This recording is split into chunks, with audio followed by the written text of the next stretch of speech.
The Anderson family reunion was in full swing, the backyard of my parents' suburban home filled with the usual suspects. Uncles bragging about their business deals, aunts comparing their children's achievements, and my cousins, all traditionally successful with their corporate jobs, holding court near the expensive grill they'd bought my father last Christmas. I stood by the refreshment table quietly checking sales figures on my phone. Black Friday weekend was approaching and my e-commerce platform Nova Retail was preparing for our biggest season yet.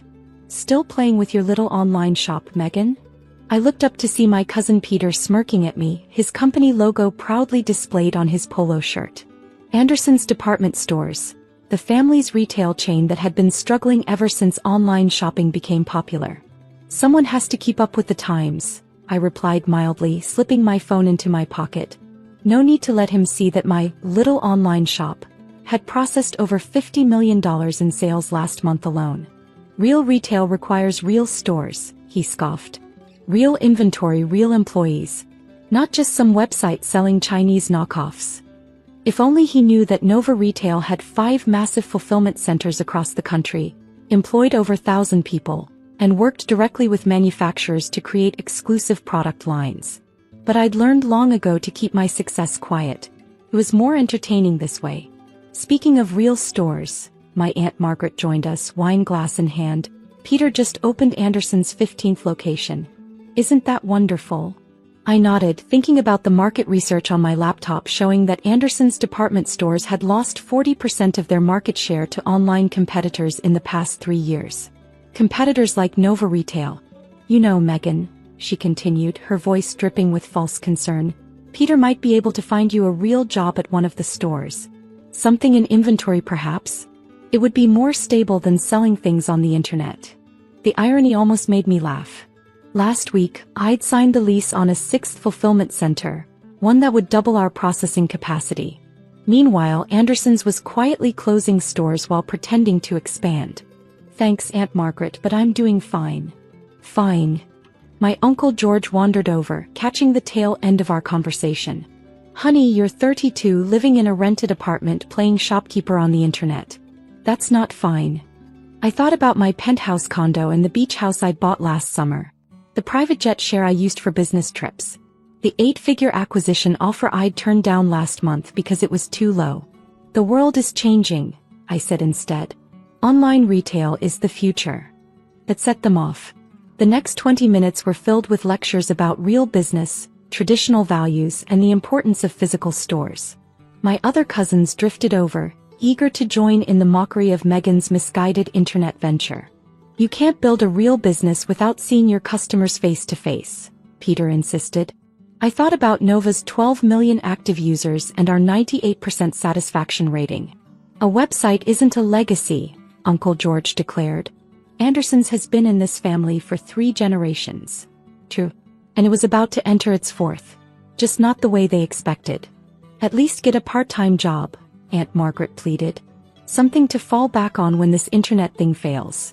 I checked my phone again. Another $200,000 in sales in the past hour. Some failure. The conversation eventually moved on to more important topics, like Peter's new yacht or the country club membership my uncle had just secured. I drifted away to the quiet corner of the garden, opening my laptop to check on some final details. Ms. Anderson? My assistant's message popped up. The documents are ready for review. Perfect timing, I typed back. Send them to legal for final approval. We move forward tomorrow. What my family didn't know was that their precious Anderson's department stores was in serious trouble. Their outdated business model, resistance to e-commerce, and bloated overhead had left them vulnerable. Their stock price had dropped 60% in the past year. I'd been watching, waiting, quietly buying shares through shell companies. Tomorrow they would receive an email that would shake their comfortable world to its core. Hey internet girl. Peter called out. We're taking a family photo. Try to look professional for once.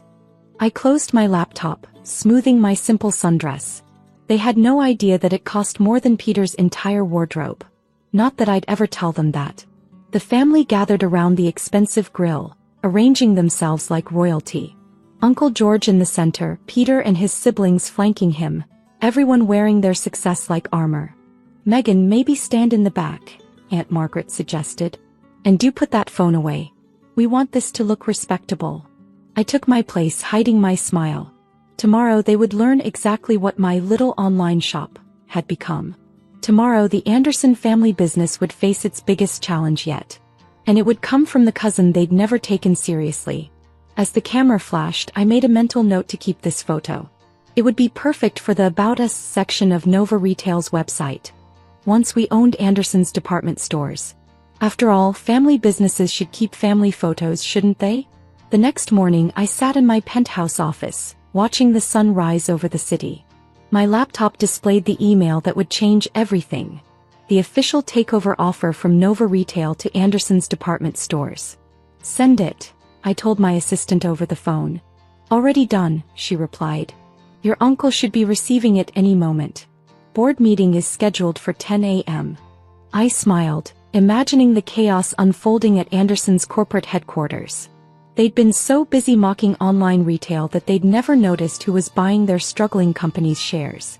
My phone rang exactly 7 minutes later. What is this? Uncle George's voice shook with rage. Nova Retail? Some internet company thinks they can buy us out. Good morning, Uncle George, I replied calmly. I take it you received our offer? Our? He paused. What do you mean our? Perhaps you should check the signature block on that email. A moment of silence, then the sound of furious clicking. Megan Anderson, CEO and founder of Nova Retail. He read aloud, his voice dropping to a whisper. This is impossible. Is it? Because according to your company's quarterly reports, which, by the way, are quite concerning, Nova Retail already owns 26% of Anderson's shares. We've been buying them quietly for months while your stock price plummeted. You're lying, he sputtered. That little website of yours couldn't possibly. That little website did $1.2 billion in sales last year. I cut him off. We have 5 fulfillment centers, are building a 6th, and our market valuation is 10 times what Anderson's is worth right now. Would you like me to share our financials at the board meeting? The line went dead. I checked my watch. 321. My phone lit up with messages. Peter, this is a joke, right? Aunt Margaret, please call me immediately. 3 cousins, we need to talk. I ignored them all, instead pulling up the live security feed from Anderson's headquarters. The lobby was chaos. Family members arriving in various states of panic. Peter's Tesla screeching into his reserved parking spot, Aunt Margaret's Mercedes nearly hitting a pole. At 9:59 a.m. I walked into their boardroom. The security guards, who now worked for me, though they didn't know it yet, nodded respectfully as I passed. What is she doing here? Peter demanded as I entered. I sat at the head of the table, opening my briefcase. I believe the CEO of Nova Retail should be present for this discussion, don't you? You. Aunt Margaret's perfectly maintained composure cracked. You're behind this? Amazing what you can build with just a website, isn't it? I started distributing documents. Now, let's discuss the reality of your situation. I clicked a button, and the room's screens came to life with Anderson's real financial data. Not the optimistic versions they showed at family gatherings, but the brutal truth. Your revenue has dropped 60% in 3 years. Commerce is destroying your market share. You've quietly closed 3 stores while pretending to expand. And your attempt to launch a website. I pulled up their pathetic online platform. Well, let's just say it's not exactly competitive. This is ridiculous. Peter stood up, his face red. Yesterday you were nobody and now you think. Yesterday. I laughed. Yesterday I processed more sales before lunch than your flagship store does in a month. Yesterday my little online shop acquired 2 smaller competitors. Yesterday I signed a lease on a fulfillment center bigger than all your remaining stores combined. I turned to Uncle George, who sat silent and pale at the other end of the table. Remember when you said websites aren't a legacy? Well, Nova Retail is about to become your legacy's only hope for survival. What do you want? He finally asked. Total acquisition. We'll maintain the Andersons name. It has recognition value with older customers. Most store employees will keep their jobs, though they'll need retraining for our integrated online-offline model. And management? Peter asked weakly. Will be revised. Though I might find you an entry-level position in our fulfillment center. You did say real retail needs real inventory, right? Aunt Margaret started to speak, but I held up my hand. Before anyone else tries to dismiss this offer, you should know two things. First, I already control enough shares to force major changes. And second, I pulled up another screen showing their competitors' stock prices. 3 other companies are preparing hostile takeover bids. My offer is the only one that keeps the Anderson name. The room fell silent as the reality sank in. Their precious family business was dying, and their only salvation was the cousin they'd mocked at yesterday's reunion. The offer expires at 5 p.m. I stood up, smoothing my designer suit. No simple sundress today. Though given your cash flow problems, I doubt you can afford to wait that long. How? Uncle George's voice cracked. How did you build all this without us knowing? Because you never bothered to look. You were too busy protecting your real business from the future to notice that the future was sitting at your family reunion, checking sales figures on her phone. I walked to the door, then turned back. Oh, and Peter, about that comment regarding Chinese knockoffs. Our products are actually manufactured in our own facilities. In fact, we supply inventory to several of your high-end brands. You'd know that if you ever actually checked your sourcing documents. The acquisition made headlines. E-commerce giant Nova Retail acquires historic Anderson's department stores. The business world was fascinated by the story of the overlooked cousin who bought her family's company. Uncle George retired rather than work for me. Peter tried to negotiate an executive position but ended up taking a job with a competitor, a smaller one that Nova hadn't acquired yet. Aunt Margaret stopped speaking to me entirely, though she still cashes the dividends from the shares I let her keep. Anderson's stores were transformed into modern retail hubs, combining online convenience with in-person shopping experiences.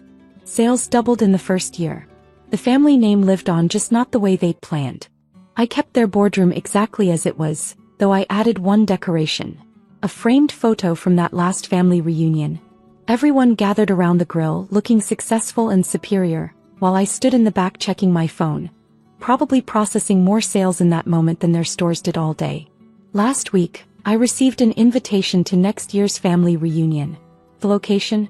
The country club where Uncle George used to brag about his membership. The one Nova Retail now owns. I think I'll attend. After all, someone needs to explain to them how playing shopkeeper on the internet really works. Though this time I suspect they'll listen when I talk about the future of retail. Sometimes the best revenge isn't just proving people wrong. It's becoming so successful that they have to work for you. Or in my family's case, becoming so successful that you own their entire legacy. As for my little online shop, we just opened our 7th fulfillment center. It's in the building that used to be Anderson's flagship store. I kept their sign, though I added a small plaque beneath it. An Anderson's store, a Nova Retail company. Building the future they couldn't see. Sometimes success is the sweetest revenge, especially when it's delivered right to their inbox.